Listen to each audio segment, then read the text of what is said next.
In December 2023, we embarked on a new adventure to the Canary Islands, but to get there, we had to take a long 28-hour ferry from Spain to Lanzarote.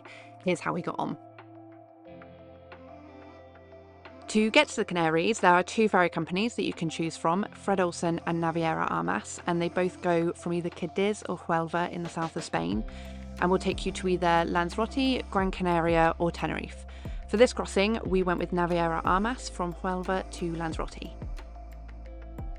The price of the ferry varies based on your own needs and is anywhere between 800 and 1800 euros each way with a vehicle.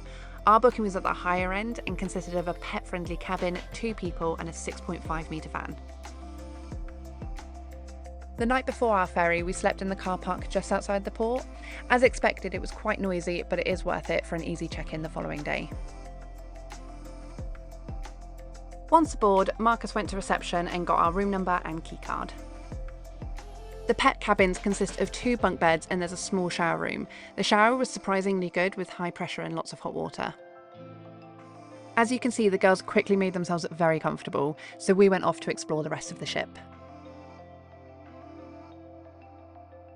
If you don't have a pet cabin, you need to use the kennels which are on the top deck of the ship. From what we saw, you can access these at any time to let your dog in and out. There were a few dogs in there to begin with, but quickly most people took them out and just sat on deck with them. It's worth noting dogs are not allowed in the communal areas inside the ship unless you're taking them to and from your cabin. The area for the dogs is in front of the kennels, but there's no specific astroturf or enclosed area. This made it difficult for us as the dogs wouldn't go to the toilet on deck.